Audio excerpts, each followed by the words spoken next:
Good morning everyone. Class 9th के हिंदी में आप सभी लोगों का हार्दिक स्वागत एवं अभिनंदन है। आज हम सभी लोग हिंदी काव्य में स्पर्श भाग 1 की रचना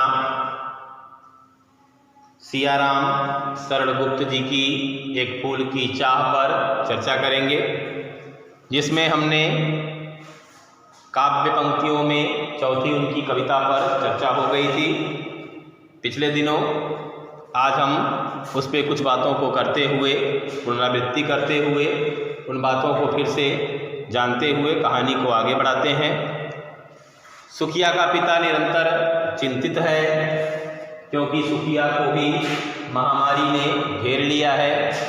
महामारी के प्रारंभ होने का एकमात्र लक्षण था पहले ज्वर या बुखार का होना, फिर धीरे धीरे उसे अपनी आगोश में लेना, सांस का रुक जाना और फिर मृत्यु हो जाती थी।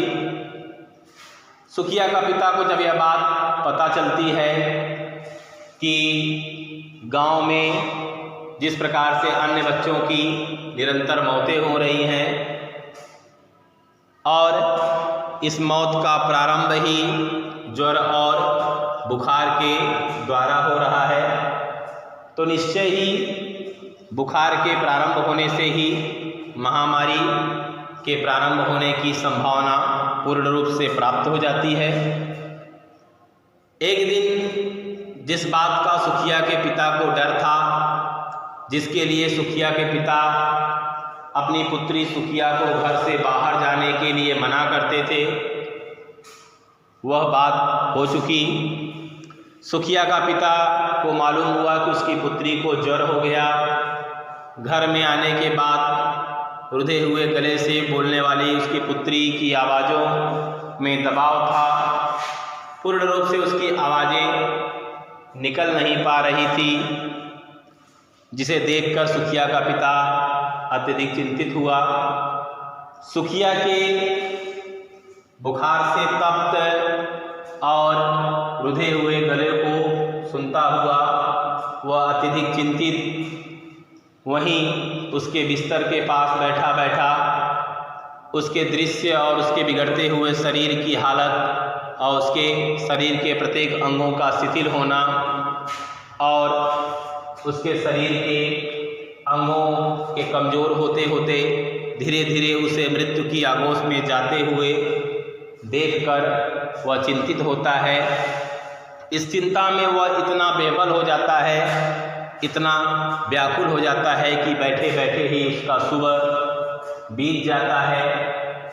बैठे बैठे ही लोगों की शांति पर रात्रि की स्थिति समाप्त होते ही लोगों का बोलना चिल्लाना, अपने कार्य के प्रति आगे बढ़ना उसे मालूम नहीं पड़ता।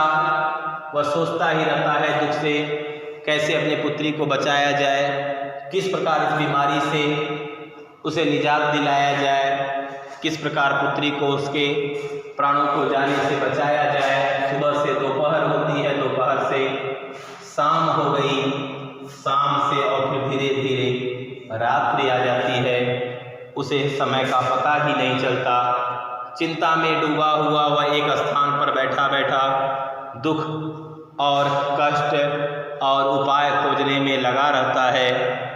इस प्रकार बैठे बैठे सुबह से शाम, शाम से रात्रि, रात्रि से फिर सुबह हो गई। सुखिया के पिता को समय का अंदाज़ा ही न हुआ।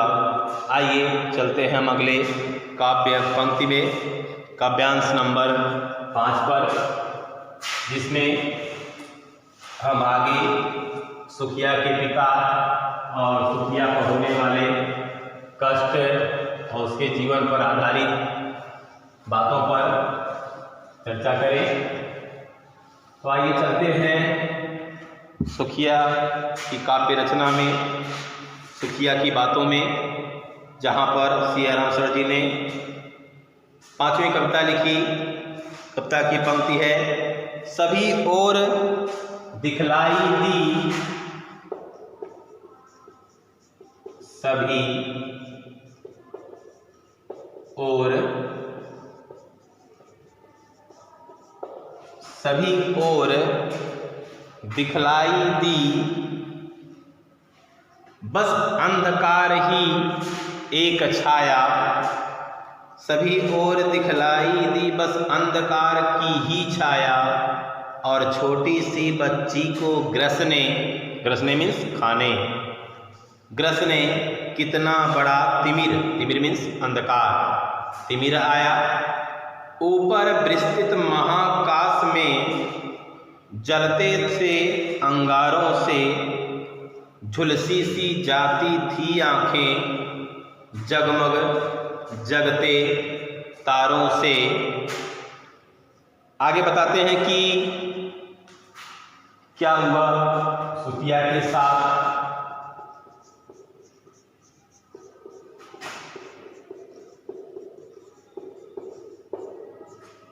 तो आइए देखते हैं।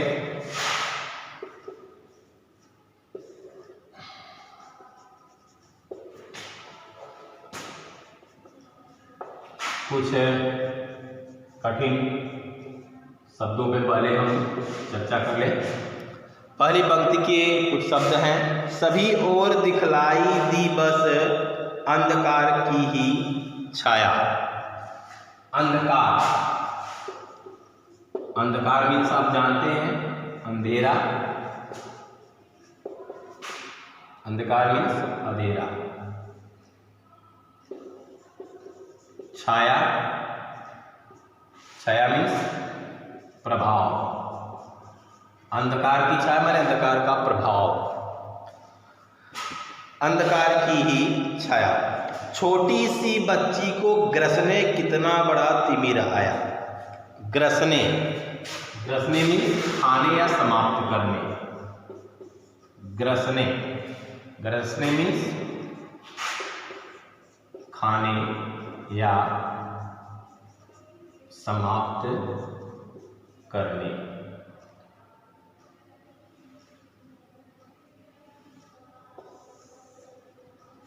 ग्रसने या समाप्त करने, ठीक, ग्रसने या समाप्त करने। अगली पंक्ति क्या है? तो कितना बड़ा तिमिर आया। कितना माने जिसकी कोई सीमा नहीं है। बड़ा मीन्स अधिक या विशाल हो सकता है। तिमिर, तिमिर मीन्स दुख या अंधकार।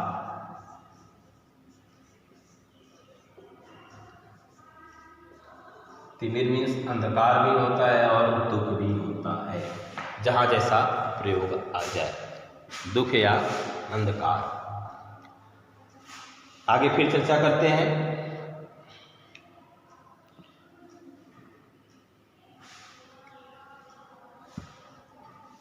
ऊपर विस्तृत महाकाश में, विस्तृत,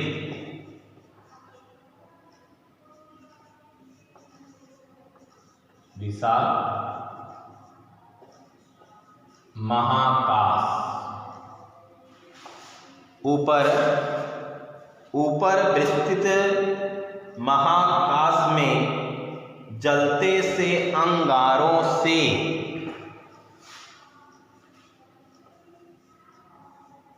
अंगारों से, महाकाश माने खुला आसमान, जिसकी कोई सीमा नहीं है वह खुला है, इसलिए अंगारों माने अग्नि का तपता हुआ भाप या असहनीय कर सकते हैं, असहनीय, असहनीय, असहनीय पीड़ा, असहनीय पीड़ा याद कर, जिसे सहन नहीं कर सकता वह अंगार है। झुलसी सी जाती थी आंखें, झुलसी, झुलसी माने बुझने वाली, झुलसना माने जल जाना, झुलसी, झुलसी माने बुझना या समाप्ति के समीप। और कितना बड़ा तिमिर आया जगमग जगते तारों से। जगमग जगमग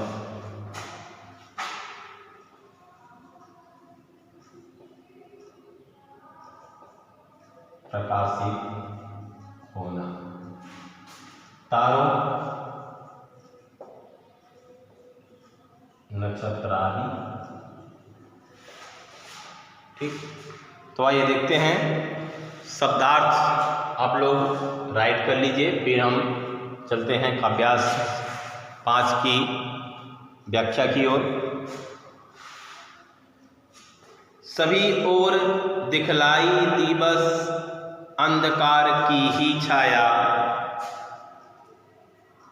और सभी ओर दिखलाई दी ही अंधकार की ही छाया, और छोटी सी बच्ची को ग्रसने कितना बड़ा तिमिर आया। राइट करिए जल्दी क्वेश्चन। आगे चलते हैं हम लोग भावार्थ में, अर्थ में उसके। तब तक राइट करिए शब्दार्थ को।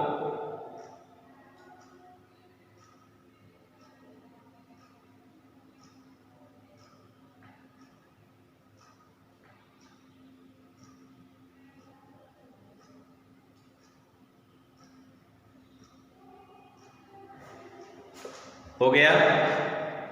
चलिए हम चलते हैं भावार्थ में, काव्यांश 5 के अर्थ पे।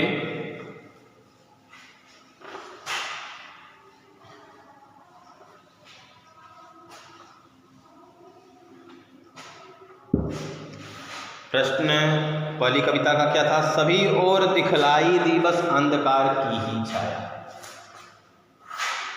कवि कहता है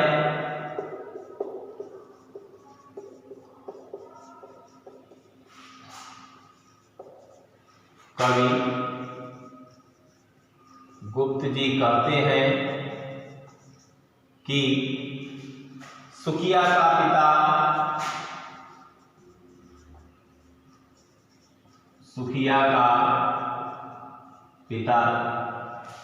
सुखिया के इस कष्ट, इस दुख को देखकर असहनीय पीड़ा से तप्त है। उसका जीवन मानो दुख और पीड़ा के अंगारों के समान जलता हुआ उसे कष्ट दे रहा है। एकमात्र उसकी पुत्री जो आज उसके आंखों के सामने मृत्यु की आगोश में जा रही है, यह एक पिता के लिए बड़े ही दुख और असहनीय पीड़ा का दृश्य है। सभी ओर दिखलाई दिवस अंधकार की ही छाया। सुखिया का पिता निराश, दुखी एवं असमर्थ होकर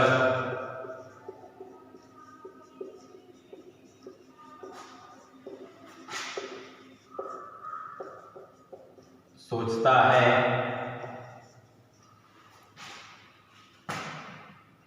अब तो ऐसा लगता है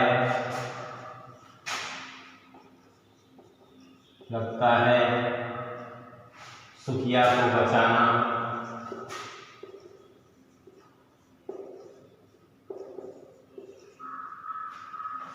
सुखिया को बचाना संभव न होगा।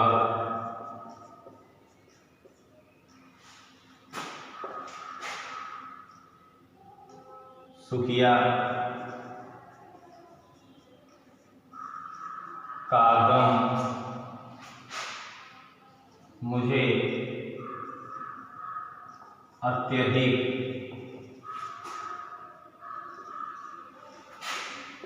पीड़ा दे रहा है। ऐसा लगता है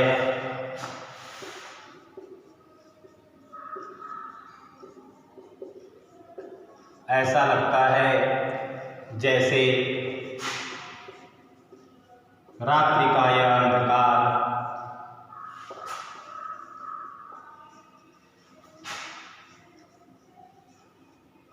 यह अंधकार मेरी पुत्री के प्राणों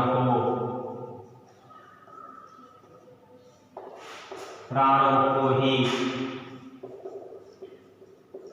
ग्रसने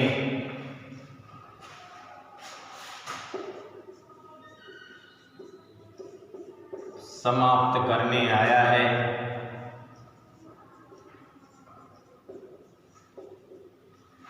समाप्त करने आया है। सभी ओर दिखलाई दी बस अंधकार की ही छाया। चारों ओर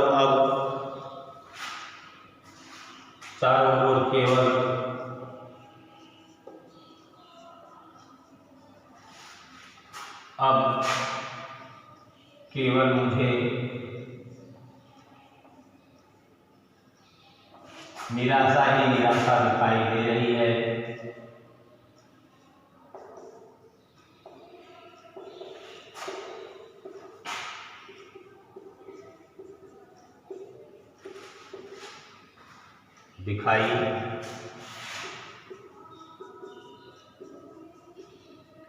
निराशा ही निराशा दिखाई दे रही है।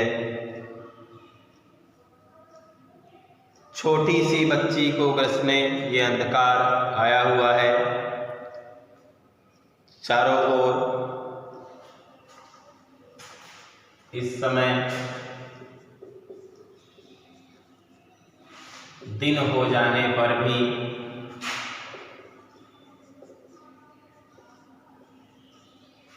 भी खुला आसमान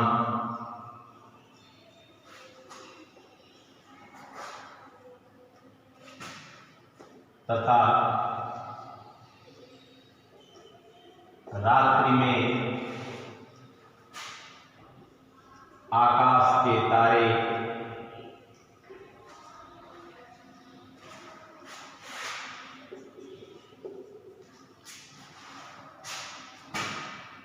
रात्रि में चारों ओर दिखाई देने वाले आसमान के तारे भी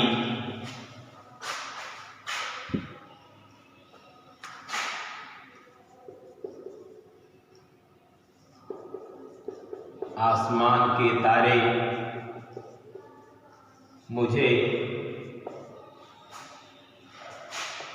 दुख रूपी अंगारों के समान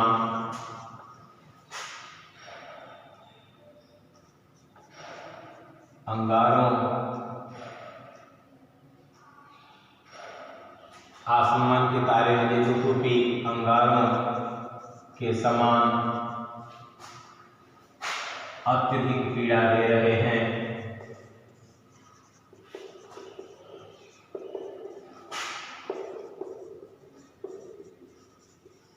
अत्यधिक पीड़ा दे रहे हैं। झुलसी सी जाती थी आंखें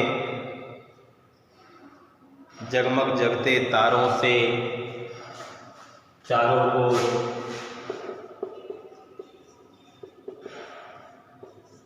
आसमान में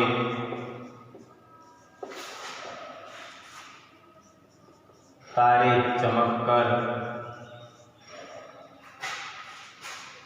चमक रहे हैं, किंतु सुखिया जो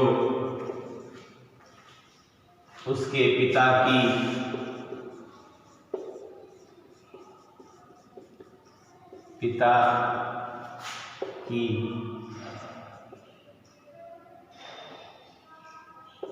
के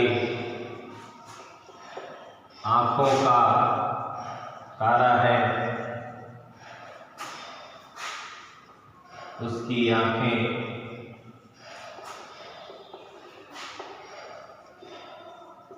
बंद होने ही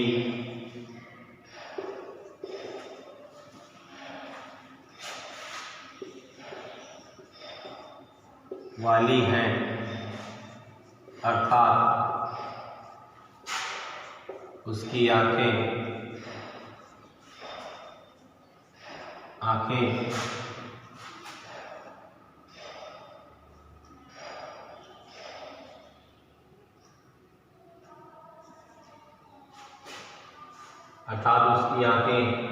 झपकना,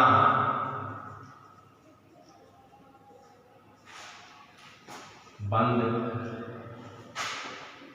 कर रही हैं, अर्थात वह धीरे धीरे मृत्यु के आगोश में जाने ही वाली है। इस प्रकार माता पिता सुखिया का अपनी पुत्री की इस दशा, इस कष्ट को देख करके भयभीत, संतप्त और मजबूर होकर के निराशा, चिंता की जीवन में निराश होकर सोचता है कि कैसे सुखिया को बचाया जा सकता है, किस प्रकार सुखिया के जीवन की रक्षा की जा सकती है। आगे फिर हम चलते हैं अगले काव्यांश की ओर। तब तक आप लोग इसको राइट कर लीजिए। काव्यांश 5 पे हम चर्चा कर रहे थे। आगे कविता में सुखिया के पिता की असमर्थता, उसके कष्ट, उसकी गरीबी, जातिवाद के द्वारा उसे छुआछूत और निम्न स्तर के जात के रूप में जाना जाता है, ऐसी कुप्रथाओं, ऐसी कुरीतियों के बारे में हम अगले दिन अपने हिंदी के इसी कक्षा में चर्चा करेंगे, जिसमें सामाजिक बुराइयों की ओर सियाराम शरण जी के संकेतों को महसूस करते हुए समाज में होने वाली इन बुराइयों को दूर करने का प्रयास करेंगे। जातिवाद, छुआछूत, अमीरी गरीबी, ऊंच नीच आदि की भावनाओं से हमें रहित होकर के जीवन यापन करना चाहिए। प्रत्येक व्यक्ति समान है, प्रत्येक व्यक्ति की अपनी योग्यता, अपनी सामर्थ्य और अपने स्वतंत्र जीवन को जीने का पूरा अधिकार है। तो प्रत्येक व्यक्ति को इस प्रकार प्रसन्न और खुश रहते हुए जीवन व्यतीत करना है। राइट जल्दी आप लोग कर लीजिए।